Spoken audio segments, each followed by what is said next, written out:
Okay, with that, I'm going to turn this over to Mr. Miser. And, sir, you have the floor. Thank you, Mr. President. First of all, I want to welcome everybody that's here tonight. And I want to take just a few minutes to explain to you what we're going to be doing this evening. I need to introduce Kimberly Bojko and Joshua Peterson. They are the two attorneys that were instrumental in negotiating our two contracts. Our contracts with Aqua Ohio for the water system and for the sewer system.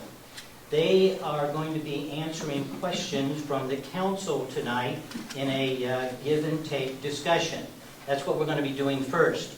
This type of meeting, this type of session normally would be conducted in an executive session. But in order to give as much full disclosure as we can to the news media and to the community, and to make this as transparent as we possibly can, we're going to do this in an open session tonight. And so there's going to be discussion between an attorney and the attorney's client. I've already discussed with counsel if some of the questions, if some of the answers to the questions may involve privileged communications, if they feel that that's a type of communication that should not be divulged, they will not be answering that particular question. This is not intended to be, nor are we going to conduct it as if it is a town hall.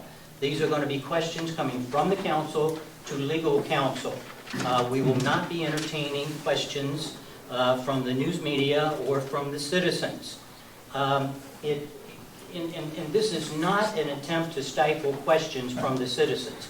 If anybody, including the news media, if you have any questions after the meeting tonight, please put those in writing, give them to me, give them to your council members, Brukmir, and we will see to it that they get to legal counsel and that those questions be answered. What we're going to do is this. The President Pro Temp is going to give at least 10 minutes to each one of the council members to ask questions of the legal counsel, and then the legal counsel to address and answer those questions.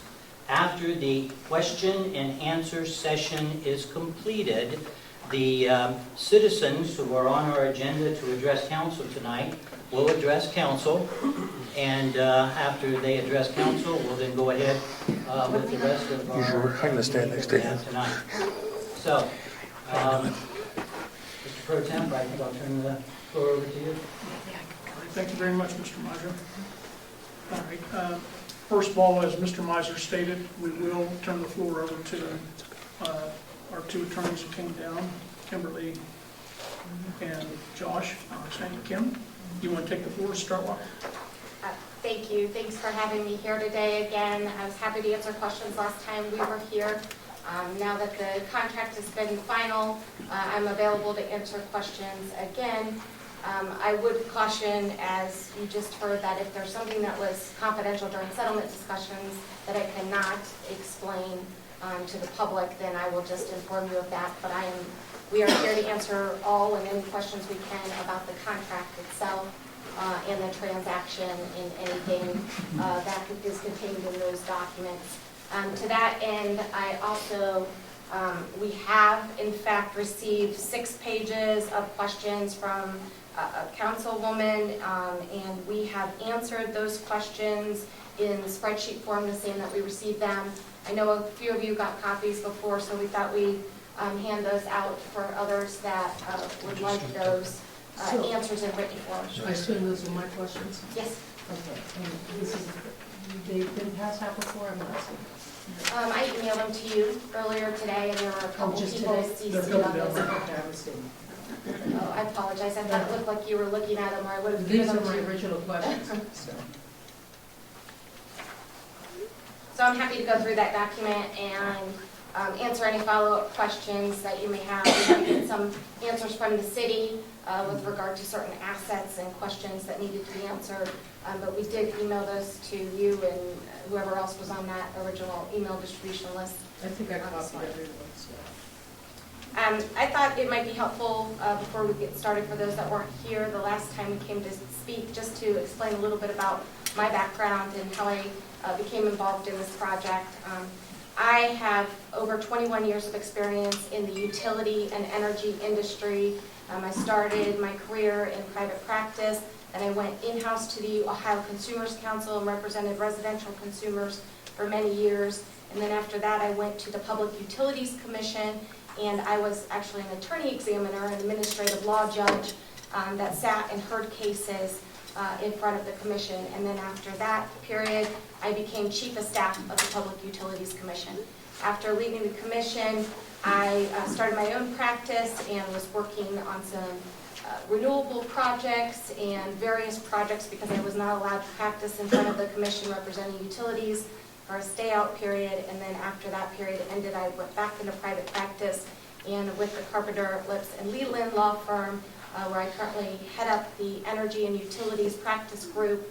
Have been doing that for about, it's been 7 years now, and have worked with the city on some electric issues that they've had, and have worked with many municipalities and townships and counties over the years to help them with utility type issues. So I'm very versed in the Public Utilities Commission process. Happy to answer any of those questions. I've been in proceedings on the other side of Aqua many times. I'm happy to answer questions regarding the industry and the utilities in the state of Ohio and how the commission regulates those utilities, because once Aqua takes over, I think it's important to note that Aqua is regulated by the Public Utilities Commission, and anything that Aqua does, with some few exceptions, will be regulated by the commission. So if your rates aren't set by ordinance, for instance, they will be regulated rates set by the Public Utilities Commission. Service quality issues will be regulated by the Public Utilities Commission.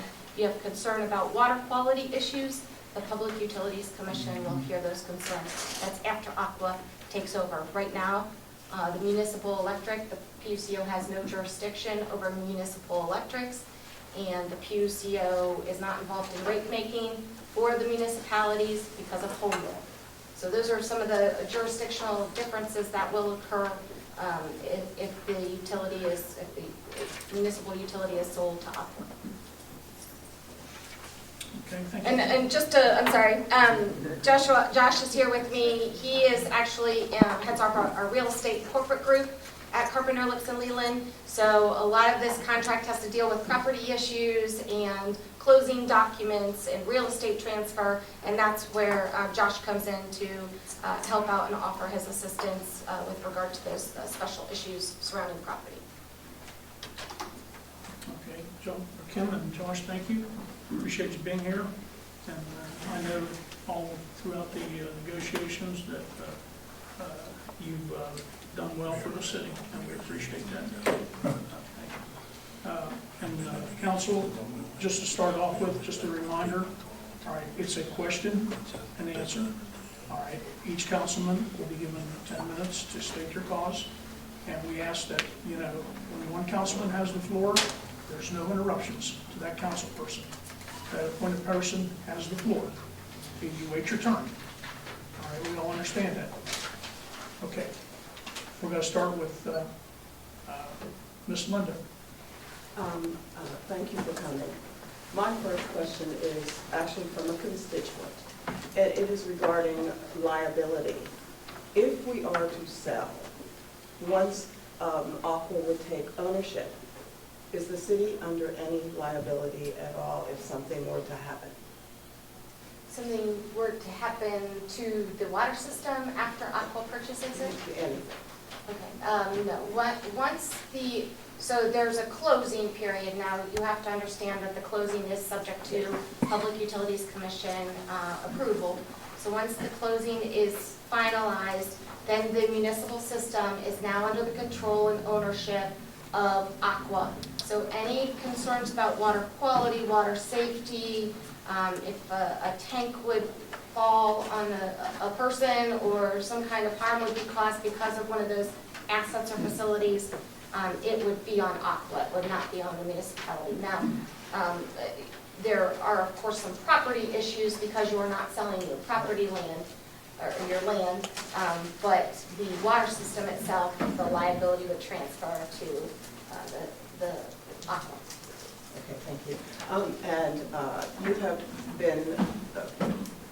been in with Aqua for several years, correct? Or you have had dealings with Aqua? That's what I meant, I didn't know. I have, in my experience at the commission, I have worked with Aqua and been in cases with Aqua, yes. Okay. Have you ever known them to charge exorbitant rates, I mean, including fees, surcharges? Except for the rates that are set by ordinance, which is allowed by law, all rates of Aqua have to be approved by the commission. The commission's mission is to charge just and reasonable rates. The commission has rate case proceedings, and the statute requires the commission to charge just and reasonable rates. So by the very definition of your question, the answer would be no, because the commission would not be allowed to set and would not set exorbitant or unreasonable or unjust rates. Okay. Have you known them to have any billing issues? I wouldn't have been specifically involved in any complaint cases where a complainant would have raised issues about Aqua's billing issues, so I don't think it's fair for me to speak to that. Thank you. All right, thank you, Linda. All right. And I think what I'll do, council, like the other night, meet the Camden tonight at 9 minutes, I'll just put the gavel up like that. I'm not gonna, but I'll just put it up so you know when it's up, you're at 9 minutes. I won't need to. Okay, Mike. First of all, I don't know if we can pass this out to people. Beth's questions covered some of mine, but I don't know that they would know without having a contract. You know, she refers to paragraph, topic, etc. Some of the questions are self-explanatory in the response. A couple questions I had, and I think I know the answer to, but just for the public, the buyback period. If the city wanted to buy back the water at a certain point. Yes, there is a buyback provision in the contract, and the buyback provision, let me just get to it. Was it 5 to 15 years?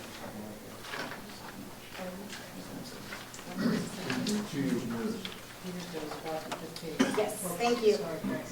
Yes, there is it's a 15-year provision, and it's 15 years after the date of closing, and you have to provide 2 years notice before the end of that period, and you can buy it back, and you would buy it back at the cost that you paid for it. Okay. And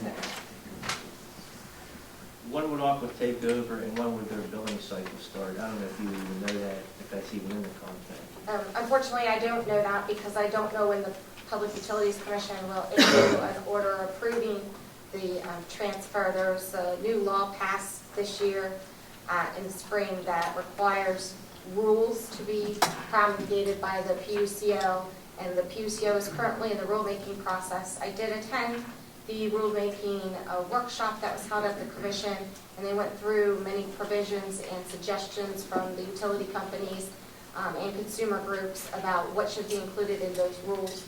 The commission has not issued those rules for comment that I've seen, and once that rulemaking is finalized, then they will start ruling on cases. Aqua has filed another case with the commission for the city of Campbell, and that was filed on August 21st, 2019, and that case is currently pending before the commission.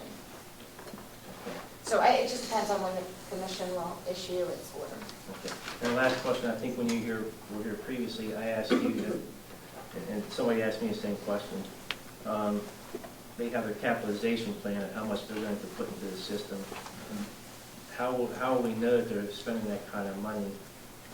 I don't think there's anything in the contract about whether we can hold their feet to the fire, if they can prove that they spent what they said they were going to spend. There are provisions in the contract that the city is going to be involved in the planning of those capital improvements and the oversight of those capital improvements. So I think that there is some ability to ensure that those happen. Their RFQ responded with the list. It actually contained the list. They made that list public. Given the active public here in St. Clairsville, I can imagine that the public will hold their feet to those capital improvements. Okay, thank you. Okay, all done, Mike? Thank you, Mike. Okay, Beth? So thanks for the response. I saw the email for one, so I apologize for not having looked at that before and seen it. And I apologize, I was in trial last week, so I could not get it to you on So Friday. we'll take a little bit of time to go through this. So I kind of reserve the right to ask further questions when I look at this. Is this a public record? It's now in your hands. There's nothing I can do to not make it a public record. Public record, okay. I think you kind of addressed this before the closing period. There's not really a typical time frame then?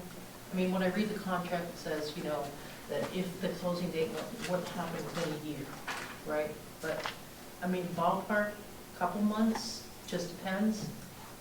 I mean,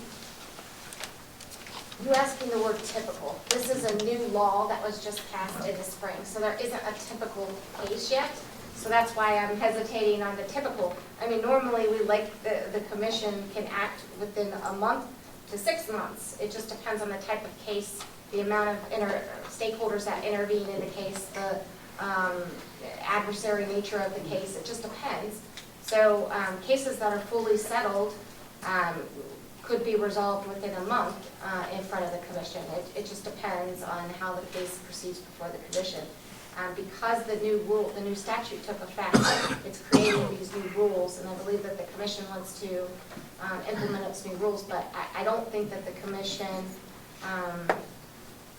I don't know if the commission will wait to promulgate the rules first, or if the commission will move forward with approving applications. Clearly, Aqua's already filed one, so they believe that the commission is going to move forward and consider the application without waiting for the rules. I think I'm obviously reading the intent behind the filing, but so I can't answer that. Okay. This Fair isn't enough. a typical case. It's a new rule, a new law. Okay, fair enough, thank you. And did I understand correctly that whatever that time frame is, the city is responsible for the water department until that closing date? Yes, because they haven't sold the assets. Okay. So having only received one bid for our water, right, from Aqua, how are we, and I don't mean this like in any kind of disrespectful manner, no, but, you know, like if you bid on something, you know, you kind of know the price is fair because you had competing bids. We had one bid. So how are we assured that this is a good amount, a fair amount, fair market price? Well, the fact that you only had one bid should in and of itself tell you something. If the I system... think that could tell us a couple of things. But the question is, fair market price. I believe that you have to look at the value of the system. I think that the city has looked at the value of the system. I think that you have to look at the experts that have been working on the books of the municipality, and you have to, and they've made that evaluation, and they believe that the price is a fair market value for the system. Okay. And when you were talking earlier about Aqua, and you've worked with Aqua, is that Aqua Ohio, Aqua America, or is it specifically Aqua Ohio? Aqua Ohio is a utility company that's regulated by the Public Utilities Commission of Ohio. Obviously, Aqua America is the parent company, so a lot of the people that would work for Aqua America likely also work for Aqua Ohio. But I would have to say that my dealing specifically would be Aqua Ohio, because that's what's regulated by the Public Utilities Commission, and that's in the state of Ohio. Can Aqua sell, like, if Aqua buys our water, then could they sell it to someone else? Aqua, in order to sell the system that it purchased from you, would have to receive Public Utilities Commission of Ohio authority to transfer the facility to a new owner. There is a greater process that a utility would have to go to do what's called abandonment of facilities. Aqua would have to abandon the facilities in order to transfer those to another entity. So there is a process that would have to go on, and the commission would have oversight of that process. So they could, there's just a process. If the commission allows them, the commission would have to approve it. Okay. And if they would do that within the first 5 years, then were there guaranteeing rates for the first 5 years? Would they still have to stay with those rates? Well, any good attorney is going to make sure that your contract is assumed in a transfer, that there's an assignment. So if the person representing Aqua would transfer that, typically the contracts go with the sale of the company with regard to this. So my assumption would be that those contracts would be assumed and that new company would have to honor that contract, which includes those rates that are frozen for 6 years. A couple of my questions, and I assume there's answers here. When I was going through the water contract, it would say, like on page 24, when we're on numeral 24, that the contract said that it was going to add meets and bound or plat map, it was going to add drawings of 10 facilities, but the pages were blank. Sure, of course, that's typical. Is You that usually have typical? a contract of a property of nature. You have to go to the courts to pull these old documents, and you have to get them at the time before you transfer it. It's not unusual that these wouldn't be turned over till closing. So all the legal descriptions are public record, they are already of record, so you can pull those legal descriptions presently. But those are the descriptions that will be included in the agreement. So that wouldn't be anything that would make the contract not complete when it was a blank page. Now, so the easements that are listed have to be substantial compliance with what are included in the agreement. So to be recorded, to be put of record, the legal descriptions will have to be added. Again, those legal descriptions aren't changing. Therefore, parcels that already exist. And in back to just and reasonable rates, right? So 6 years, we're locked into these, and then any rate increases or rate increases after that point would go through PUCO. Well, right now, the contract says that it may roll into PUCO rates. So there's the benefit of, it could be a benefit or a detriment to roll into PUCO rates. The benefit of rolling into PUCO rates, if you all need a $5 million new water reservoir, then that $5 million would be spread among all of Aqua's customers. It wouldn't be just the responsibility of St. Clairsville. If you roll your rates into all of Aqua's rates. If you keep your rates separate, which it allows, you can set your rates, it's negotiated or by ordinance.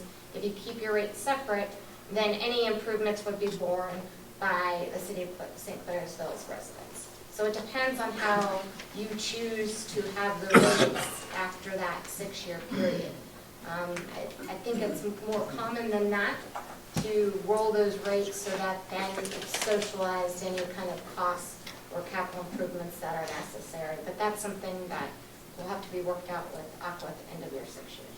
Yeah, that's something, 6 years down the road after this. So, okay, I'm not gonna ask them for 6 years now, okay. And then the contract also refers to 2 outstanding litigations that the city has. One regarding, it's like, we settle this in good faith and we're telling them everything, but everybody knows about these 2 things. I wouldn't call them litigations. One is an attorney general investigation. Okay. It's not a litigation, it's an investigation of an event that occurred at the city and the municipality and the water department and wastewater. And it's something that's ongoing by the AG's office.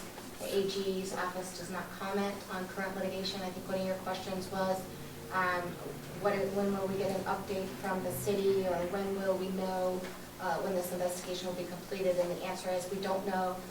The AG's office will not tell us, they won't give us a date that would thwart their investigation if they somehow told people that they had to do something by an end date or not. So that's in the hands of the AGs. The other thing, I wouldn't call it an investigation or a litigation either, it is that the city has a claim, an insurance claim for the same matter, and that the city has asked for an extension on, so that they don't lose their rights to that claim, but they want the AGs to complete their investigation in hopes that there is some kind of fraud determination that would relieve the city of any liability and would hopefully strengthen their insurance claim. So those two, the AG investigation and insurance plan, if there's a settlement, if there's a resolution, if there's a decision, an opinion in the closing period of time, all right, could either of those impact this contract? No, it has nothing to do with this contract. Okay. You have to disclose pending investigations or litigation, just as we disclose the pending environmental EPA investigation of your water system.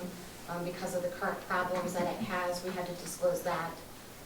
So then we also had to disclose, and the reason why we disclosed it was to maintain the liability for us, for the city.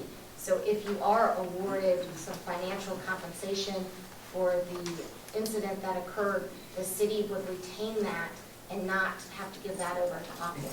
So that was a benefit of us, to call out that potential favorable liability for the city. All right, thank you, Beth. Kurt? Good questions. Pardon me? I told Beth they were all good questions. All of them, everyone's had good questions. I only have a couple questions, and one of them really relates to a conversation we had with the Ohio EPA. And their major concern really is the water plant. They're not getting involved in our distribution and our sewage and runoff and that part of everything.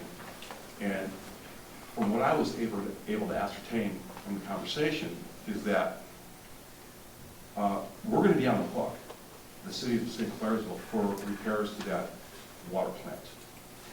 And from what I'm able to tell, it's going to be pretty quick. They're not going to sit on their hands.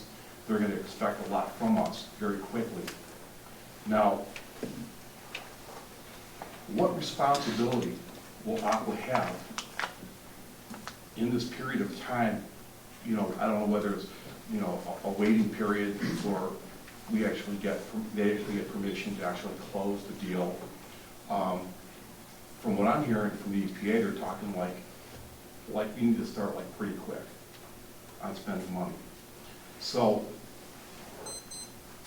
I think Beth's question is, how long is it going to take to close this, and when does Aqua actually start doing work? Because if they don't start doing work and it's a year's period, then all that money spending and everything we have to do the repairs is going to be on the city. So where does this fit into Aqua's plan? Unfortunately, that I was not present for Mr. Butler's presentation, and I have not spoken to Mr. Butler. A couple things can happen. The EPA, if they know the City Council has approved the contract and you've approved the sale, then the Ohio EPA could wait and provide their plan to Aqua, and they could ask Aqua to start working on the modifications. Now, whether Aqua does that or doesn't do that prior to any environmental action, I just can't be certain. Another thing that they could do, Aqua could file with the commission, maybe ask for expedited treatment of their application because of these ongoing issues. I think that Aqua has an interest in taking care of the plant, because anything that is delayed is only going to make the problem worse and probably more expensive. So I think that we could probably work together with them and see if there are things that the city could do or Aqua could do. We could talk to Aqua. It depends on the period. I understand your concern, I don't know the timeline that the EPA has given to you. I haven't been privy to that timeline, but I'm sure that we can try to work with the EPA on extending that timeline to ensure that Aqua can come in and take control. Look, they're used to working with Aqua. Aqua owns a lot of municipal, or has purchased a lot of the municipal facilities around the state of Ohio, and they have purchased distressed facilities. So I think that the EPA is comfortable with Aqua and probably familiar with working with them, that they might work with us in order to have them do it versus the city. The other question I have has to do with one of the neighborhoods, several neighborhoods in our community that are having issues with their sewage and their the drainage, just the regular drainage from our like our water sewers. I remember looking at a spreadsheet. I believe it was probably in the first version of this, and I was looking through your report, and it gave a breakdown of what Aqua was going to spend yearly at the rates that we're being charged at. And it doesn't seem like each year's expenditures were enough to actually take care of some of the immediate problems we have in the communities. You're referring to, there was a 10-year capital investment. Exactly. I wasn't able to find it. It's actually in the Aqua qualifications proposal to City of St. Clairsville dated May 31st, 2019. Is it? It's not in what we have here? Was it in the previous? The bid. It's in the bid package. Okay. So I think you all had it the last time I was here because people were asking me questions about the bid package. I guess I don't know what you mean by the expenditures don't look like they would take care of the problems. I'm a lawyer. I'm not an expert. I'm not an engineer. I can't tell you whether it would cost $10,000 or $10 to fix the problem that you're talking about. So I guess I'm not sure where you're getting that you don't believe that the expenditures would satisfy the needs. I look at their capital investment plan and it's pretty robust. I don't think that the capital investment plan has to necessarily offset maybe you meant the word revenue coming from the customers from the rates. If you're talking about the rates, I don't think that that necessarily has to offset, because now that Aqua owns it, Aqua can put its own money in. Aqua's a pretty big company. I'm sure that it has capital programs, and it can get funding loans to make those capital investments without just relying on the revenues from the customers, if that's what you meant. So with the capital, let's say, for instance, in the first year, we required a $10 million capital investment. Is that something they would do, or would they put that off until after our legislation expired on our rates? I guess it depends on what the capital investment is. If they have to do it, if the EPA is requiring them to do it, if the PUCO is requiring them to do it, then they're going to have to spend the money and do it. Just because your rates expire doesn't mean that you are not going to no longer know your rates or get just and reasonable rates. Remember, I told you that after your 6 years ordinance rates expire, if you roll into the PUCO rate making process, all of the rates have to be approved and they have to be just and reasonable rates. So the commission will make them spend it if they have to spend it, is kind of how it works. I think my biggest concern is that there's some pretty strong necessities within our distribution and our sewage. And if I'm correct in thinking, Aqua is not responsible at all for doing our drainage. It's just sewer and water. Is that correct? That's correct. That's correct. Stormwater has nothing to do with this bid. Stormwater has nothing to do with the aqua water or the wastewater. You've retained the stormwater, Right. so that would be the responsibility of the city. I'm sorry. That would be the responsibility of the city if it's related to stormwater. Okay. Very good. Thank you, Barry. Okay, moving on to Jim. I've only got a couple of questions, but they're pretty well cut in. Kind of go back to one thing Perry said from that meeting. If I understood it incorrectly, somebody please call me on it. The understanding that I got from the meeting with the EPA, there's considerable mandates that they are going to come down that has to be done in the water plant. I think how much we are going to have to spend is going to depend on whether or not the system is going to be retained by the city or whether it's going to be sold. If the city is going to maintain the system, then we are going to be responsible for everything that has to be done there, and that large expenditure is going to fall on us. If we are going to decide to sell the system, then the mandates that need to be done immediately will be issued to St. Clairsville, and Aqua will have to deal with the rest of them. They will work with Aqua on the long term. So if I'm incorrect in that, that's the way I understood it. So that's... I mean, that's my understanding. Obviously, there will be a timing issue that's been played out of when Aqua takes over the system, but anything that can wait to be done will be the responsibility of Aqua, absolutely. And just a couple on the rates, just in your experience with just 2,500 customers, would you think it's probably better if we do sell the system, that at the end of the 5 years to go with the PUCO rates so that it's spread out over their entire customers, or whether, because if we get into something really expensive and we try to do it with 2,500 customers, we're looking at some pretty big rate increases.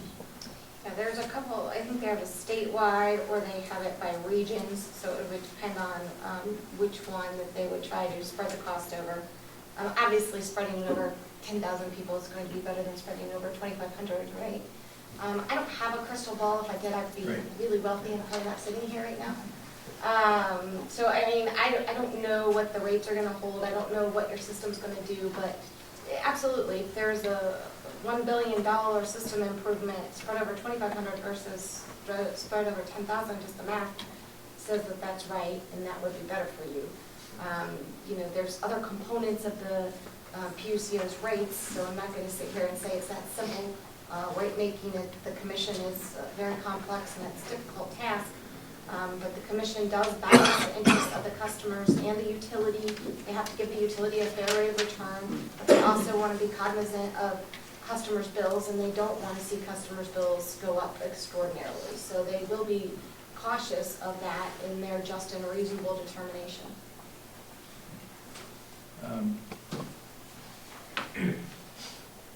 But the city maintaining the storm sewer system, obviously we've talked about the problem with Bellevue. If I understand correctly, the purchase price of the wastewater system will hold an escrow figure of $500,000, which if we do sell it and it's turned over to them, that $500,000 will be turned over to the city to go along with the $800,000 that we got on a loan, that sewage problem for the people in Bellevue will be corrected. And we will get, actually, Aqua will pay $500,000 to that $1.3 million figure. I know all the numbers of your books that you just said, but you are correct that after the Bellevue project is completed, the $500,000 that's in escrow will be turned over to the city as payment for that, but the asset will be sold to Aqua.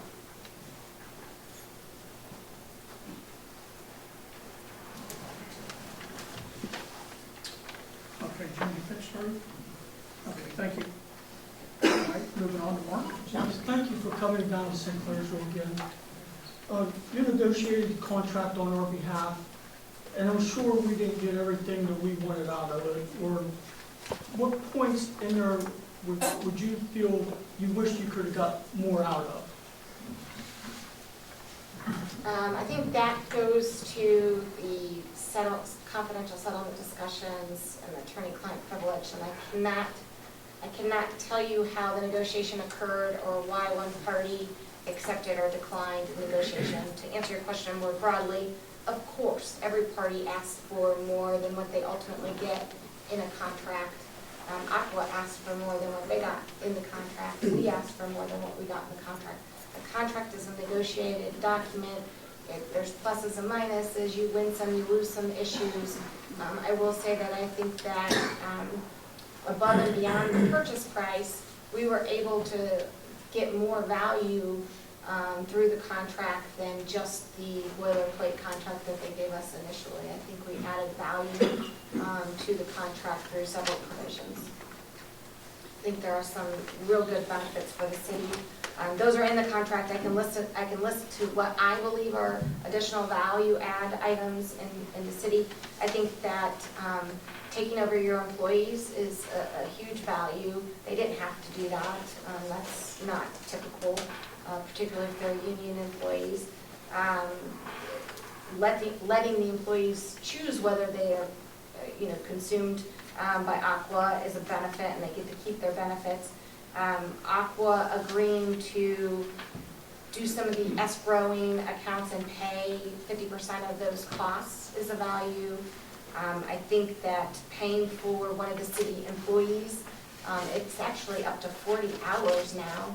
I think that that is a huge win, because during this transition, you have your employee that's able to help and you get paid for that. And it's my understanding that the rate that has been decided is includes overhead, includes benefits, which I think is a huge benefit to the city, and they're just going to pay you a check and reimburse you for that employee's time. So I think that's another value added. There are several items that were obtained that are above and beyond the purchase price. You can't just look at the purchase price to determine those items. Those are some just off the top of my head. But overall, you feel it's a fair contract to both parties involved? Not to be held against me in future litigation. I think that any contract is that two parties agree to and sign that they believe that they have reached a compromise, and a compromise position is like a settlement where people believe that they got a fair contract and they've signed the contract, so they've agreed to the contract. I don't want to talk about potential litigation in the future or anything that may or may not happen, but I think just by the nature of a compromise means that the parties believe it's fair. What about if something would happen to Aqua and they would become insolvent? What happens with our particular case, with our system and our agreements? So once the assets are turned over to Aqua, Aqua is under the jurisdiction of the Public Utilities Commission, and the Public Utilities Commission has a lot of rules in place to help in an emergency type situation. So the commission has an emergency rate case filing. The commission can order rates to make sure that they're just and reasonable to keep the utilities solvent. The commission can raise rates, so then they will no longer become insolvent. Usually the public utilities, it shouldn't get to that point ever, because the Aqua would go to the Public Utilities Commission for a rate case, and in that rate case, they would ask for a rate of return. Somewhere between probably 6 and 10% is the rate of return, depending on the utility and the size of the utility. So when the utility's rate of return, so their profit margin, drops below the percentage that they've been given approval for at the commission, and they believe it's no longer sufficient enough to operate the business, they just come into the commission for a rate case. So it would be really difficult to ever get in that position. There was one instance, I think, in the last few years that you might have heard about, and the commission had an emergency rate case. They ordered customers pay to keep the utility solvent. The utility still was not solvent, and so what they did was they ordered the utility to transfer their facilities and their business to another utility company. I'm speaking generally about that case.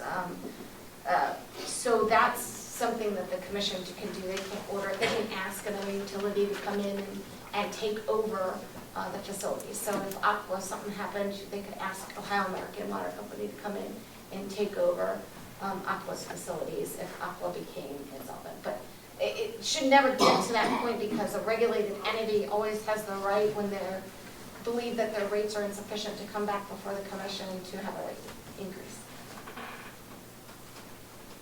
For clarity, could you please explain the buyback to me? Because it seems like they're letting us have a piece of cake and eat it also. I mean, we're going to buy back a system, say, if we do 10 years from now, okay? And all we have to pay is the purchase price. We don't have to pay for any of the improvements or additions that they made. Yes, this is one thing I probably should have mentioned as a value added item. It's pretty rare to have a 15-year buyback provision like this where you buy at the purchase price. Have you ever seen this before? So it is pretty rare, and they did agree to it. I think that's to their, give kudos to them that they did agree to this at our request. So I think it's a good provision as well. Once Aqua takes over, and I realize we'll still have the real estate, will they be able to, say, sell water to fracking companies? Or will they be able to use their water treatment plant or wastewater plant to dispose of stuff from fracking industry or anything like that? You've asked a couple of questions there. Once they have the rights to the water, they can sell the water as they seem fit. So the answer to that is yes. However, they are under an obligation in the Public Utilities Commission as a regulated commission, or as a regulated utility, they would be under an obligation to make sure that they provide reliable service to all the residents. So if the sale of the water was affecting the service to the residents, then the commission could step in and say that they are not providing adequate service. It's called inadequate service.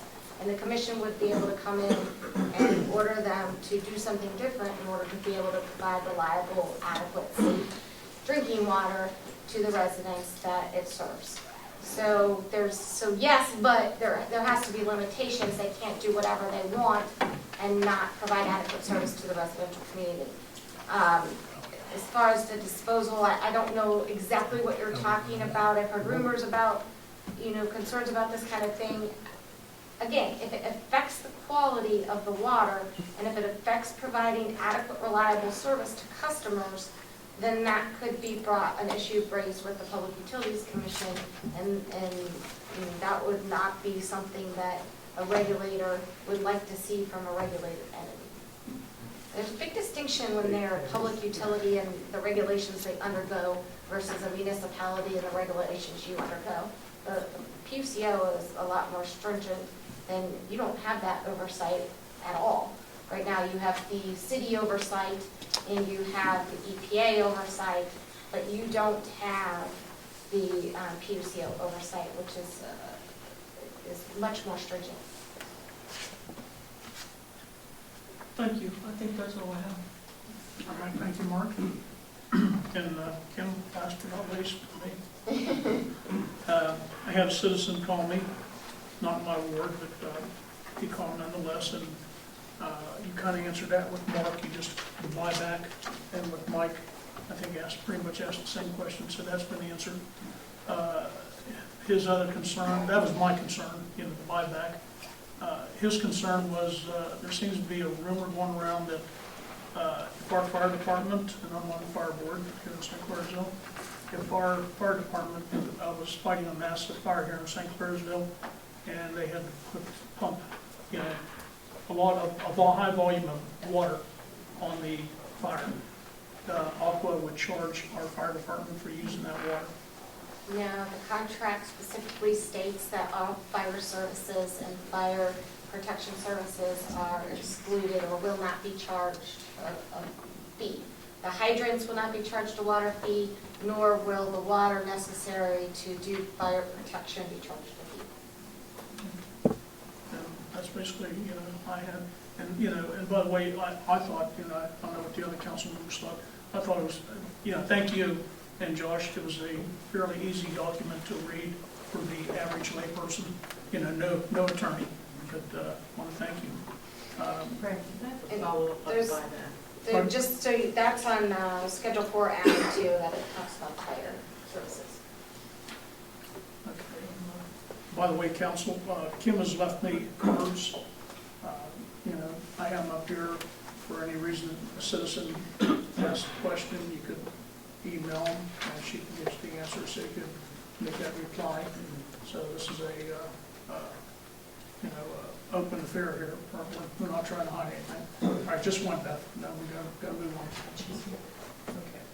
On page 5 of the buyback, I'm there. page 5, C, I guess I read that as the buyback would be more than just, we would sort of have to pay what we paid for it, but there were other costs if we wanted to buy it back. Oh, well, yeah, I apologize. Of course, there's, you'd have to pay the undepreciated amount, which it would vary depending on what was added. But yeah, there is a undepreciated amount. But I thought he was talking about the purchase price would be what they purchased from you, and then there would be an undepreciated amount. They wouldn't increase that purchase price, but there Right. would be an additional cost based on what they had provided to the system. Maybe. I don't know, sitting here today. It depends on, it depends on many factors. It would depend on what they installed. It would depend on the years that they installed it. It would depend on the depreciation value. It would depend on the books. It would depend. Could be. All right, Kim, we want to thank you and Josh for making the trip this evening. Would you want to say anything in concluding, any concluding remarks? I don't. I appreciate being allowed to come here and speak with all of you. I think that we worked hard to do something given the current state of the municipal's water system, and I think that that's reflected in the purchase price and the contract, but I believe that we added value to help the city increase the value of the contract, as well as to help maybe lessen the burden of future EPA requirements. And I think that's really what the focus is going to be. As one of the councilmen pointed out, you have to look at what is it going to cost now versus what it would cost Aqua. So is it going to cost the city X to fix the system, or will it cost Aqua X to fix the system? And I think that's one consideration that everybody needs to take into consideration when they look at a purchase price and the value of a contract. Okay. Josh, anything? Again, appreciate the opportunity to come out and, I think we all worked hard on behalf of the city to add value, and happy with the end result. Yeah. Well, thank you very much, and at this time, I know you have a trip back. You're excused, and we appreciate your time and Okay. your sharing the knowledge, being transparent. No one's trying to hide anything in this. We appreciate it. Any of the audience, if you have questions, forward to your councilman, and we can get it to Kim. Okay. Thank you, Kim. Thank you, Josh. Appreciate it. Have a safe trip. Thank you.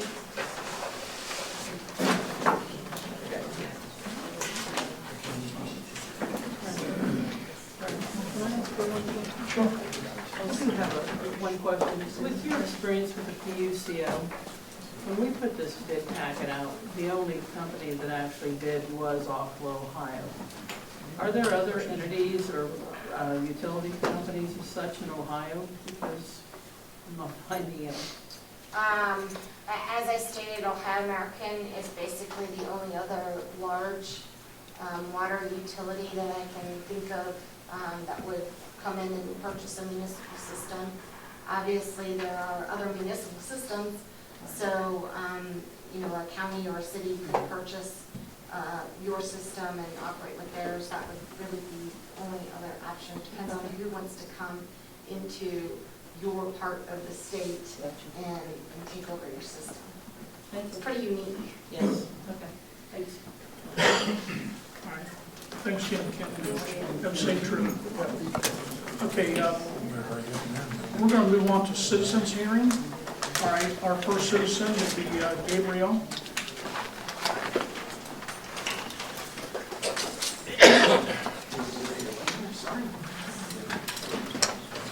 Good evening to my neighbors. I will be brief. I am not here to appeal to the council's sensitive duty.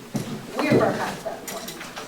I am here tonight to inform you and our neighbors that the State of Ohio Ethics Commission has been asked to open investigations into some very troubling patterns of behavior and actions of this council, above and beyond the sale of city assets to for-profit corporations to meet debt obligations that pose a serious liability to the city. Choices made by this mayor and his board of control and council that has allowed this to happen to the city. Neighbors, this did not happen overnight. And please understand that this is not just about Aqua America. Over the last 2.5 years alone, with only one exception, every time this council has called themselves into executive session to discuss matters behind closed doors and off the public record, it has been in clear violation of Ohio Revised Code, Section 121.22, refusing to properly disclose to the public why such measure is necessary. This council, including the mayor and the employees he appointed, have made unacceptable personal statements about each other and about residents, and have spoken to citizens as far back as 2017 as if they are nuisances who had just haven't followed the right procedure. I have seen 17-year-old McDonald's drive-through cashiers who treat customers upset over the wrong size of fries with more care and concern than members of this council treat the residents who gave them their position on this council. I have seen fourth graders treat teachers and elders with more respect than you treat each other. I am not here to ask you to do better. This city gave you plenty of opportunities to prove that you choose to serve this community rather than to cover for each other in the last 4 years of appalling mismanagement. I am not here to ask you for an explanation. In fact, I urge you to quietly contemplate how you will choose to explain to the State of Ohio Ethics Commission why $800,000 earmarked to address the Bellevue issue has been moved to cover other expenditures like legal and consulting fees, and why now Aqua America is so generously covering $500,000 of that cost in their proposal. Although, if I was in your position, folks, I'd be a little more concerned about how to explain that Aqua America, the company who was contracted by this council with absolutely no public record of that transaction, the company that was the direct source of the scope of services information and the request for proposal and request for qualifications published by the city in April, with bids to be opened in June, was determined to be the only qualified vendor to the point of 2 days of, and I quote Aqua Ohio, extensive due diligence on May 2nd and 3rd. Maybe you folks have a suitable explanation why a bidder was performing due diligence on a customer, a bidder that spent over a year preparing the very proposal they were bidding on. I might want to very quietly contemplate my thoughts on the Ohio Deceptive Trade Practices laws. As I said, I am not here to ask this council for anything. My neighbors and I are going to have a lot to think about over the next few weeks. And regardless of how unpleasant it sounds to you to deal with angry neighbors, I am sure it is only half as unpleasant as explaining your decisions to the Ethics Commission will be. If that isn't enough for you to think about, let me remind you folks that over the last few months, this community has been rocked with the loss of over 1,200 jobs. We all know someone, or are someone, who has had to deal with the fear and uncertainty of not just losing your job, but losing a doctor, a therapist, a counselor, a lifeline, and dealing with transferring for some decades of medical records. People have begun to move away as a direct result of what happened when we privatized our healthcare system. Then on top of that, 3 of the doctors here in our city are arrested, exposed as people who profited financially from enabling opioid addiction, which only left their patients in even more of a desperate situation. So many people in our community are confused and angry and feel helpless. And you folks have sat there and told us, I'm sorry, you do not have a choice in this. We know better than you. Okay, you let me know how that works out for you on November 5th.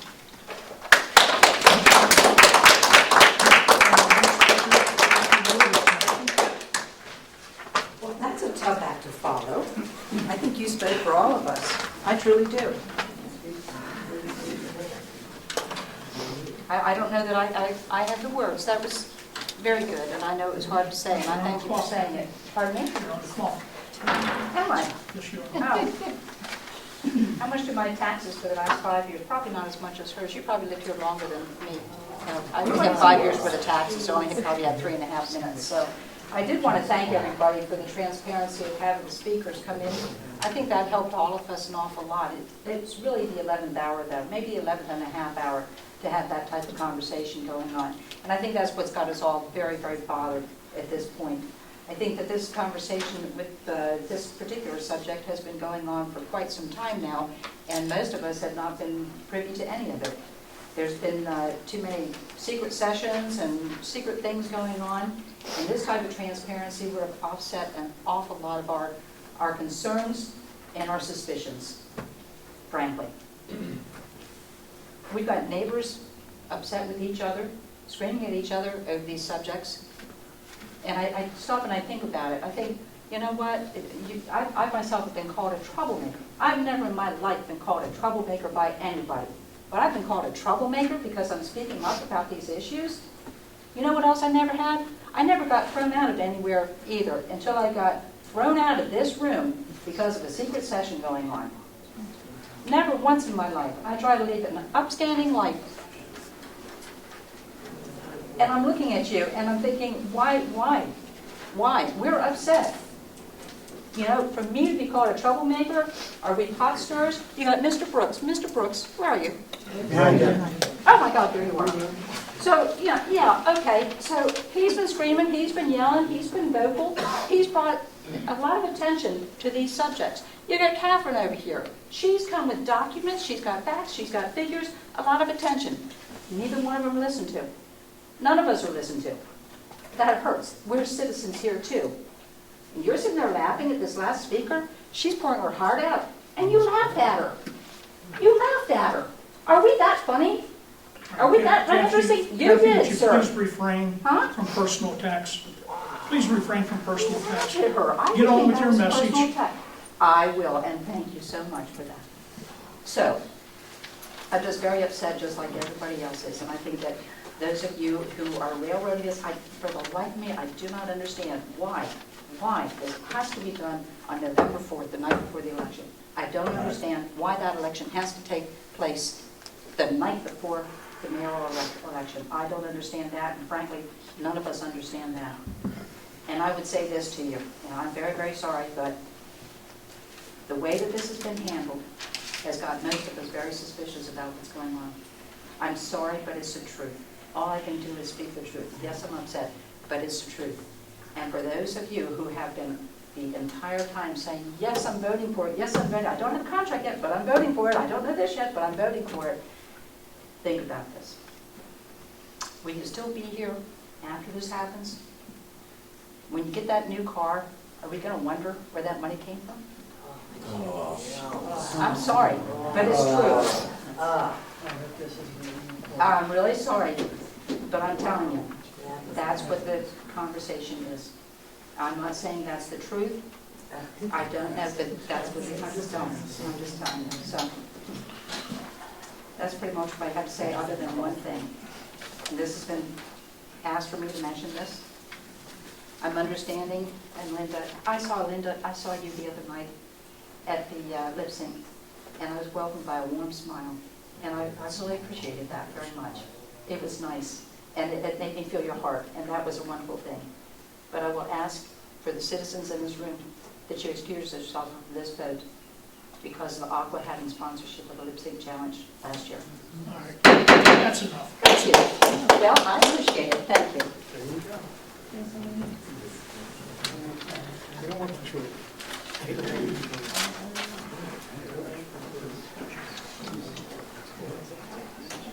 All right, moving on to more reports. Jim, Service Director. Thank you, Mr. President, members of council, our guests, and fellow administration. At the previous council meetings, plural, since July of 2016, I've outlined the condition of our 90-year-old water treatment plant and distribution systems. I think most of you now understand the dire condition of our water and wastewater systems and realize that no matter what, the systems need tens of millions of dollars in investment. For each of us, the last 3 months, I've informed you that we've lost more treated water than we were able to deliver to our customers thanks to leaks that plague our distribution system. We don't have the funds to pay for the work that is needed, and we must at a minimum double our rates to be able to pay back any loans and maintain the system if we try to do it ourselves. Again, I've shared we are not eligible for grants.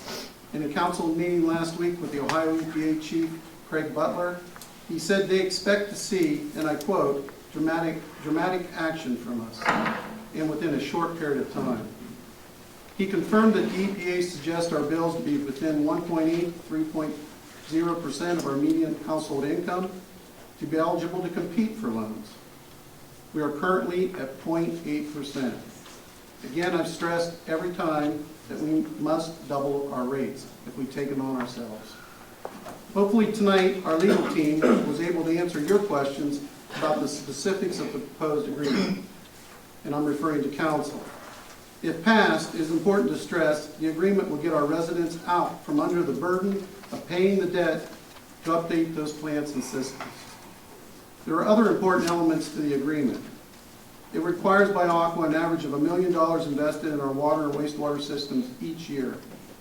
It assures projects to improve treatment efficiency and repair our crumbling distribution and collection systems can begin as early as next summer.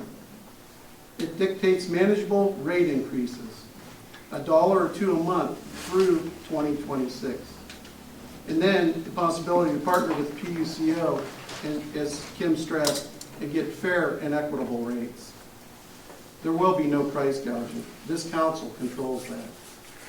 At the end of the rate agreement, our elected officials will have the choice of negotiating directly with Aqua, like the City of Massillon or the City of Struthers, Ohio, or have the experts at the Public Utilities Commission of Ohio represent us when the company seeks to adjust rates. Keeping rates low is the main reason I hope you will support this agreement, but also gives us resources for other projects. Assures we fix the flooding in Bellevue and puts the increasingly technical utilities in the hands of the industry professionals. Much has changed since Flint, Michigan. In short, it puts water quality experts in charge.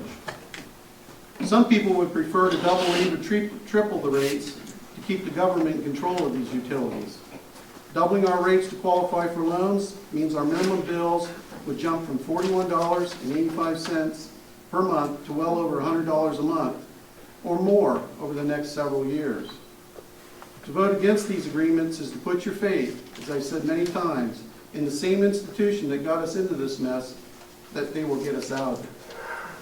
It assumes that our elected officials of the future will buckle down, make tough decisions, and have the expertise to make right decisions. Council has two choices: sell the system or implement steep rate increases to fix it ourselves. One thing is clear, and I believe it was heard loud and clear from the representatives of the Ohio EPA last week.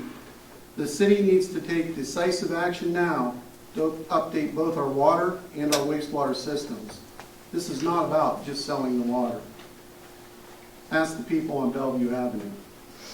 Decades ago, St. Clairsville earned the nickname Paradise on the Hilltop. St. Clairsville is a special place in the Ohio Valley. I want our city to be a showcase for what other infrastructure could be like. Our residents, and I've said this since July of 2016, deserve better than what we've been able to deliver to them. They deserve better. Our constituents deserve to have clean, safe drinking water at a reasonable price. I believe Aqua is the right choice as this community partner for our city, and that agreement you had for the past several weeks is the roadmap to assuring our infrastructure gets back on the right track. Let's keep our rates low, let's improve our systems dramatically, and let's make a difference. Thank you. That concludes my report. All right, thank you, Jim. Council, any questions for Mr. Ziegler? Beth? What have we done to figure out this Bel Air water line that we didn't know anything about? The Bellevue Avenue? No, Bel Air water line. The Bel Air line, from my understanding, is the line that's currently in existence that we use as a supplemental. What have we done since we found out about it, to see if that's It's an the option? line we're using. It's the line we're It's the using. county line. It just has various names. It's the line that we use for supplemental water that's in place today. It's been in place for many, many years. But there were numerous names and we were caught off guard with the name. It's the Belmont County supplemental line. Any other questions for Jim? All right, thank you, Thank Jim. Mayor? I just want to pass around, I want to let everybody know that the new water tank out in the Commons was completed last week, I believe Thursday. They started filling it Friday gradually to go through the chlorination and disinfection of the tank.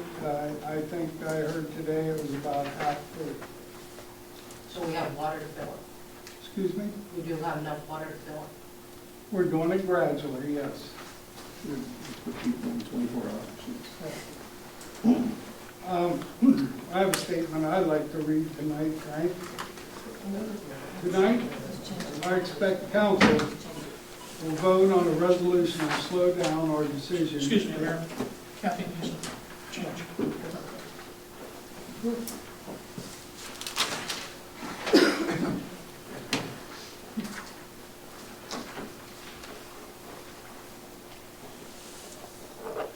Time out, no commercials.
Okay, Mr. Mayor? Tonight, I expect council will vote on a resolution to slow down our decision-making in relation to our crumbling water and wastewater system. Last week, 4 officials from the Ohio EPA met with the administration and most of city council. They covered several important points that I'd like to summarize for those of you who were not there. The Ohio EPA won't express an opinion on whether or not St. Clairsville should privatize or try to dig ourselves out of our current situation. Their concern is that our system are brought into compliance as soon as reasonably possible to assure the health, safety of our water and protect the environment. They will be involved and bringing us into compliance whether Aqua or the city is paying the bill. While there are loans available to help fund our needed projects, in order to qualify, the city would have to show an ability to repay those loans, and our current rates are close to what they would need to be. They said clearly, the time for study and deliberation is long past. The EPA expects to see dramatic action, and they want to see general engineering plans, not studies. Projects to begin soon. I've said it many times over the past few years. The city has neglected these systems for decades. If you won't listen to me, I hope you listen to the state EPA. Now is the time to face the facts. It is time each of us be leaders and take action. More studies and discussions are designed to avoid making decisions. It is time to take action. And if you don't act to approve this agreement, council better start planning to double or tripling the rates. I think steep rate increases are bad for our businesses, which I had one at one time in St. Clair. Increases would hurt those with low and fixed incomes the most. And it is just bad for the city now and in the future for my kids and grandkids. I urge council to do the right thing. Make the tough decisions that have been delayed by councils in the past. And don't just look for more reasons to delay the needed repairs on our water and wastewater systems. Thank you, council. Thank you, Mayor. Questions for the Mayor? I'll just make a comment that I don't believe asking questions is a delay tactic. And I just take exception to that. You can. I did. All right. Great. I heard. Lovely. I got a comment too. Although we heard the same words from the EPA, I heard them a little bit differently. The EPA themselves have no dog in the fight. They don't care if we sell it.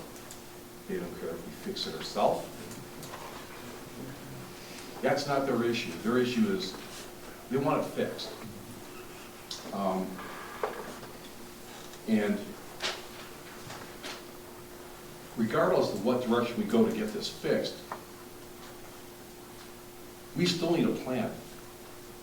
Not necessarily an engineering firm to do this because we've got a lot of engineering already. But I think the best thing we could do is to contact Burgess and Eichel in Columbus and have them update our water plan. They created that years ago. If we have them prepared, to update it would be tremendously less money. We would have something in our hands definitively telling us really where we need to spend our money the most. The EPA is requiring that anyway. They want to see a plan. They want to see that our facilities are repaired in a reasonable amount of time. They want it to be very clear and concise without being obscure. And they want us to bring in the right labor to do it. Excuse me, Perry. Sure. I stated, do you have any questions? Are you asking a question or are you expressing your opinion? Once again. Really?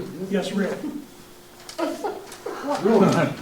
I'm a city councilman, and I have a concern about something. Well, let's get to the point then. Oh, I'm going to get to the point. And Okay. here, the question was to the mayor.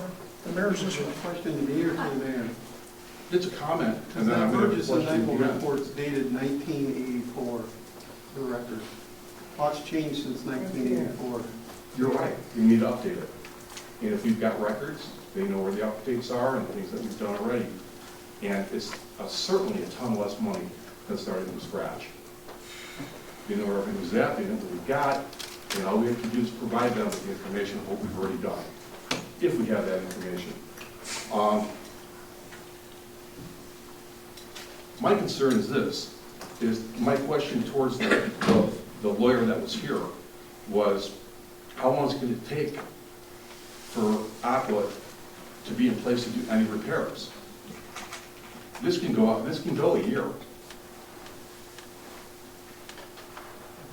In that amount of time, we could do the research we need to do to see what it's actually going to cost us in real numbers if we were to do this ourselves. We haven't done that. We don't really know the real numbers. Mike made a spreadsheet of some hypothetical numbers that we did and didn't get from the city, but we don't know the real numbers. I'm not saying we don't come to a conclusion of, hey, this is the right decision to do is to sell, but we don't know. And that was my argument from day one. So, yeah, I would like to slow this down. Not to the point to where we don't do anything, because, listen, if we don't sell it, or we do it ourselves, it's still going to be clear, well, probably a good year out anyway, and the EPA is requiring us to spend the money, like right away to do this stuff. That was their words in the meeting. So they don't care if we buy it, sell it, burn it. They want action. So we're going to be taking that bullet up front. All right, let's move on. Thank you, Perry. All right, any other questions for the mayor? All right, move on to Cindy, Finance Director. I have no. Okay, any questions for Cindy? All right, Planning and Zoning, Tom's not here. Okay, let's move on to council committees. It's Mike. Yeah, I gave the council 3 sheets of paper here, which is kind of a work in process. If you go to page 2, it has a simple linearization schedule with 1%, which probably would be lower rate if you borrowed, what your monthly payment would be. And I was trying to get to where we could compare with Aqua. And also, the bill that was put in, the rate schedule that was put in everybody's water bill, if you go out to 2026, it turns $65. And I met with Jim and Cindy on this. And again, this is a work in process. So I'm going to get with Cindy on this and I'll try to get it to everybody before the next meeting.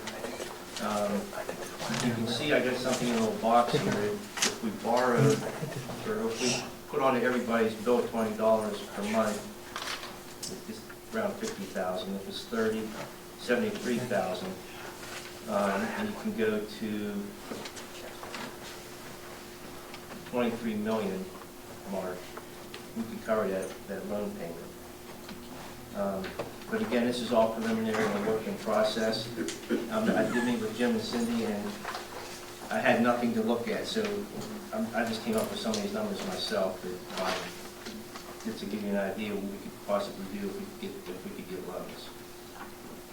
So if anybody has any questions on that. Any questions for Mike? So according to this, and I'll need to look at it, but the rate's $14,000? Well, it's hard to say without having the exact numbers on this first page here. Like, for example, chemicals and supplies, I don't know what that is for Mike. Repairs and maintenance, I put a number in there. Payroll and debt service might be pretty close, but again, I have to get with Cindy on that. Okay, thank you, Mike. All right, moving on. Utilities, our whole meeting was all about utilities. I have nothing to add.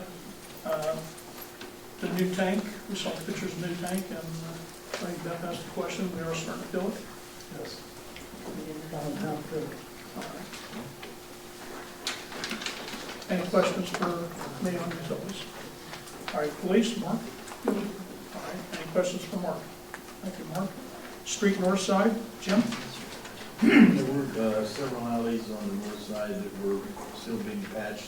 A couple of them had been worked on, and there's still, I think, 2 or 3 places where permitting will get it done here pretty soon.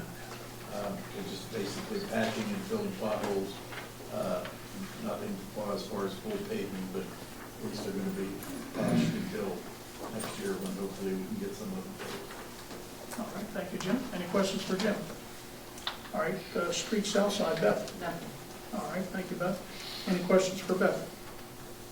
All right, safety, back to Jim.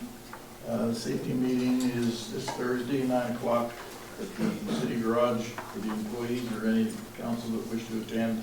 It's on slip, trips, and falls, and they usually put on a pretty good program for the employees, and if anybody's got time, it's worth attending. Okay, thank you, Jim. Any questions for Jim? Buildings and grounds? Go ahead. Jim, who puts on that for safety? What's the guy's last name? Don's here, but it's Kyle. Blanking. Also, it's another company that comes in, safety company or No, something? it's a Aqua Ohio, which is Oh, our okay. electric. Good. Okay, thank you. All right, buildings and grounds, Perry. The only question I really have is, I drive around, and people are in buildings, and I suppose if there was a leak, somebody would know it. But it's really, where are we at on those doors for the rec center? Do we get any response from the first? Talk to Sean, the rec center supervisor. He's working on it. I'll talk to him again tomorrow. Okay. Very good. Thank you. All right, any questions for Perry? All right, planning commission, Mike. I have no report. All right, any questions for Mike?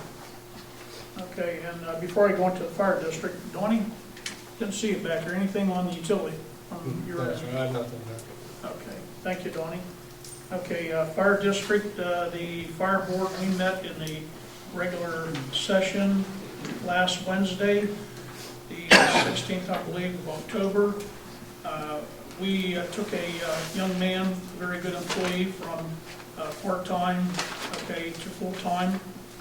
And also, anyone out there is interested at the fire department, there's a, we have a Ford F-250 truck, 1997.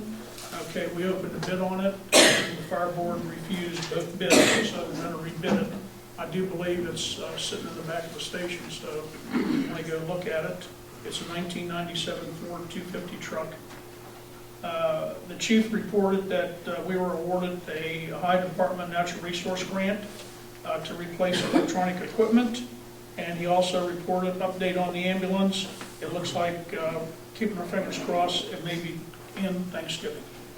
Any questions? Okay, thank you.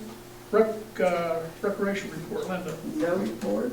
All right, any Next questions? meeting is I'm sorry? Monday, on November 18th is the next meeting. And Park Board, Monday, November 11th is the next meeting at Home Savings Bank offices. And as I stated previously, we are now down to 1 meeting a month. Okay, and any questions on Linda for rec or park? Thank you, Linda. Okay, let's move on to ordinances and resolutions. Mr. Miser, I will give you the floor, sir. Thank you. This evening, council, we have 3 pieces of legislation to consider. The first resolution is Resolution 2019-22. This is up for its 3rd reading and for action this evening. This is the resolution recommending that the city administration explore further options for the funding and improvement of the city water and sewer system. It's up for its 3rd reading tonight, and a vote after that 3rd reading. The second piece of legislation that we have tonight is Ordinance 2019-25. This is up for its 2nd reading. This is the ordinance authorizing the mayor to enter into a contract with Aqua Ohio for the water treatment and distribution system. This is up for its 2nd reading tonight. The third piece of legislation we have is 2019-26.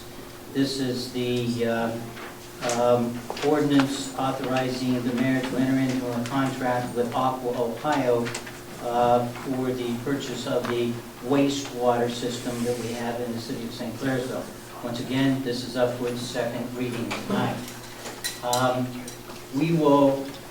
That's all of the legislation that we have. We will be going into executive session tonight as authorized by the Ohio Revised Code under section 121.22G1, providing that we can discuss the election of our new council president, and that's what we will be going into council session tonight for. I don't know if it's necessary to go to executive session. Well, We could vote, but I'm just saying I think that. and we don't have to if you don't want to. Council will take a vote whether or not they want to go into executive session. Beth, you're exactly right. I was simply asked to bring it up that we go into executive session to discuss this. And if you vote not to go into executive session, we don't have to.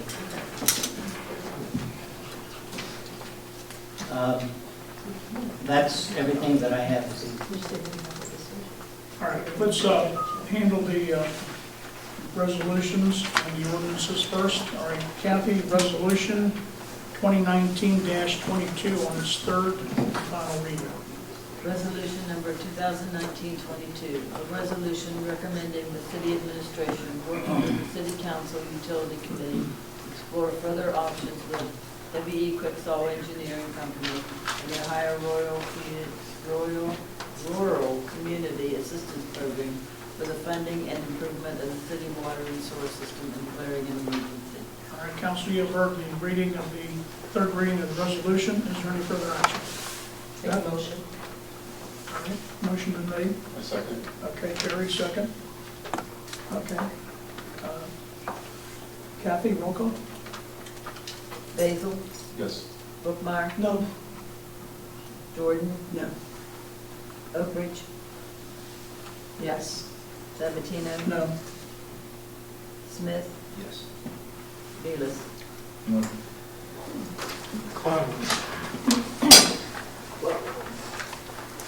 All right, council, moving on. Kathy, the second reading of ordinance 2019-25. Ordinance number 2019-25, an ordinance authorizing the mayor to enter into an asset purchase agreement between the city of St. Clairsville, Ohio, as seller, and Aqua Ohio Water Incorporated as purchaser, and authorizing the assessment of the city's rights and obligations thereunder and declaring an emergency. Okay, council, we will hold that for the third reading on Monday, November 4th. All right, Kathy, our next ordinance this evening will be 2019-26. Ordinance number 2019-26, an ordinance authorizing the mayor to enter into an asset purchase agreement between the city of St. Clairsville, Ohio seller and Aqua Ohio Wastewater Incorporated as purchaser, and authorizing the assessment of the city's rights and obligations thereunder and declaring an emergency. Okay, we will hold that until Monday, November 4th, our next meeting. All right, council, this was pointed out by Mr. Miser to go into executive session. All right, is there a motion to go into executive session to discuss 121.22 G1, correct, Richard? Correct. Okay, thank you, sir. All right, we have a motion to go into executive. Under that, I want to make a motion to nominate somebody for city council president. So do you guys want to go into executive session and talk about that, or? And that's what it's going to be about. Does council want to go into executive session for that? Anything that matters, works?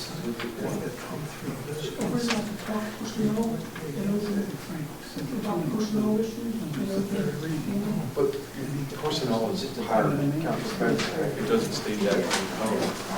We're not Mr. Roger, will not speak about personnel issues. Well, the section I just quoted is under the Ohio Revised Code to go into an executive session to discuss the appointment and the election of public officials. And the public official that we're going to need to be discussing is the election by city council within council members themselves of our new president for council. And that's, Mr. Brukmir, if that's what your question is, yes, we can discuss that here in open session, or the Ohio Revised Code allows us to go into executive session to make this discussion. Now, we can't vote and we can't make a motion to nominate somebody unless we come out of that executive session and go into a regular council meeting. And if you're going to vote on somebody, we have to do it in a regular session. So we can do it either way. We can go in executive session to discuss the nomination and the procedure we want to follow for nominating that person. But the vote's going to have to be in an open session. All right, council, what is your wish? I would like to put a motion to nominate Jim Velas for the city council president. Okay, you said to go into executive? No, I'm making a motion on open floor to nominate Jim. It's a nomination for Jim. Linda seconded it. All right, motion's been made. Right, you're good? Good with that? Yes. What, before you said yes, so, okay? Good man. All right. Yeah, Linda seconded it. All right, Kathy, a roll call on that? Basille, Yes. Brukmir, Yes. Jordan. Yes. Oprisch, Yes. Sabatino. Yes. Smith, Yes. Velas. Abstain. Congratulations.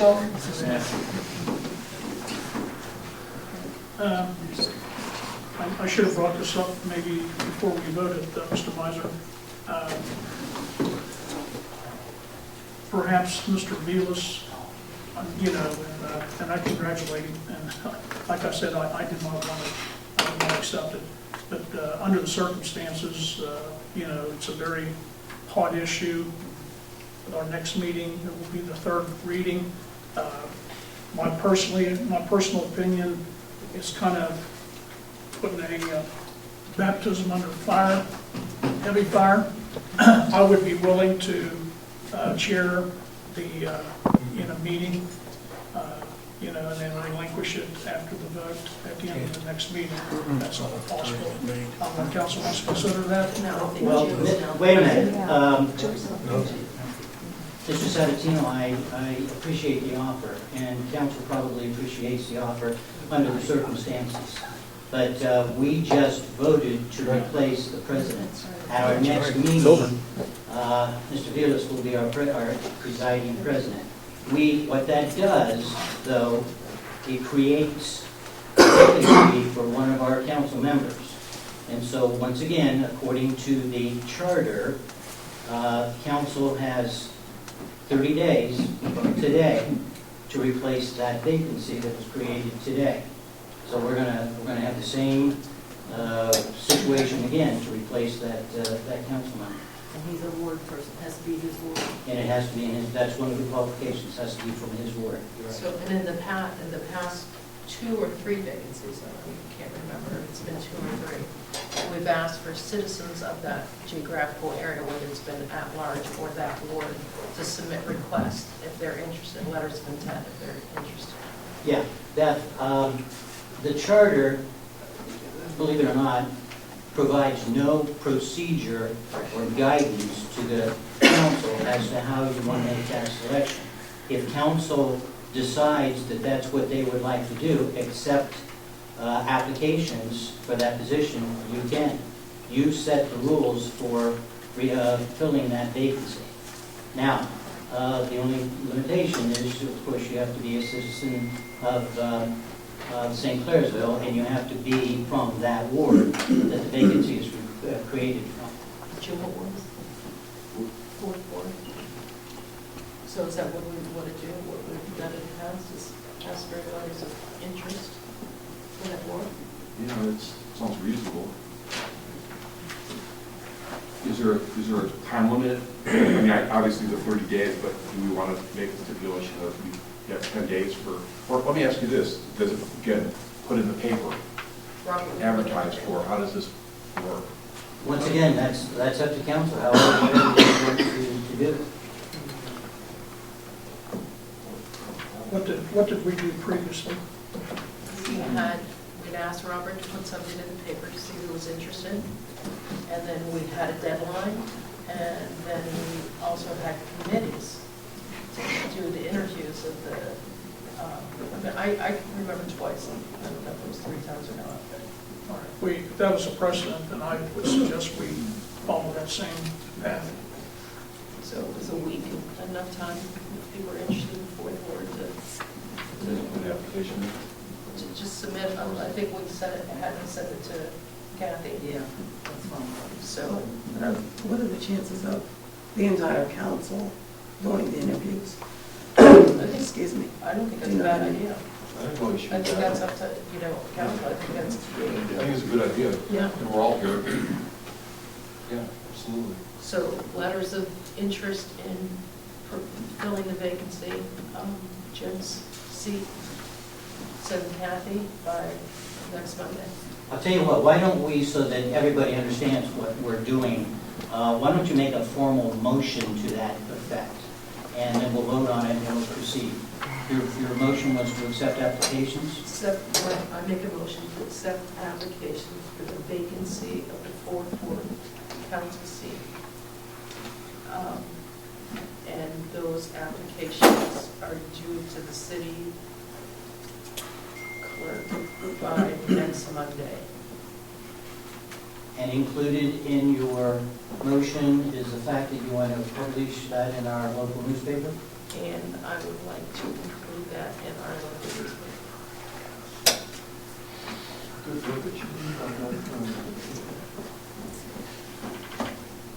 What about, do what time on Monday? And then close of business. 4:30. 4:30 Eastern time. Is this where we talk about maybe pro tem too also, or is that? No, once we fill that position, once you have a full council, then you'll elect a new president of the county. Can I make a suggestion to council? Once you receive those applications, should we go one step further and decide what you're going to do with those applications? Are we going to review all of those applications in an open council meeting? Or are you going to have a committee to review those applications and submit a recommendation? What do you want to do with the applications? We think Linda would for the whole council again, right? Yes. Instead of, last time we did have a committee, so I think we're all saying we're all good with looking at that. But then what we did last time, we got the applications and we had interviews. So I think then we need to schedule time to do interviews.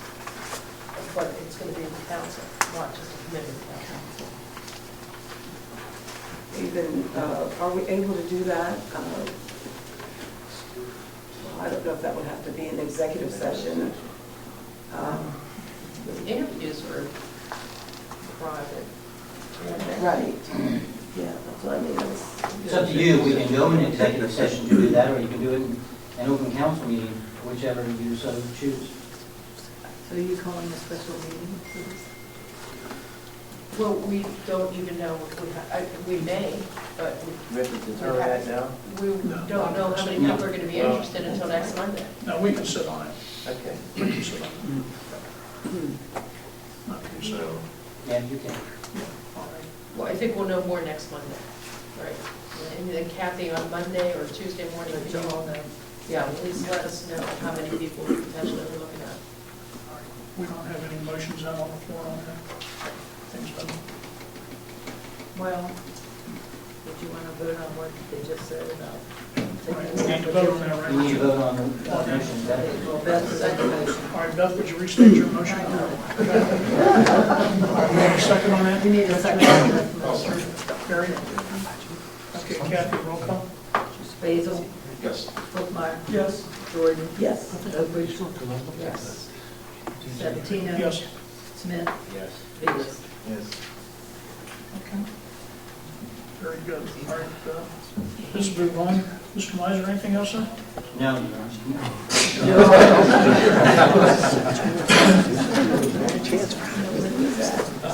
All right, Kathy, any correspondence? Okay, old business, just a reminder, trick or treat is Wednesday, October 30th, 2019, 6 to 7:30.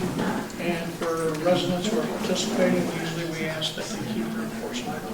And the sheriff's department will be checking the bags at the courthouse that night. If you have little ones and you're worried about them, what they're done with their bags, I would check. Officer Mike does, I know we'll be out patrolling that night for safety of the children. We done? Anything else before this council? All right, motion for adjournment. Kim, Gordon, thank you all.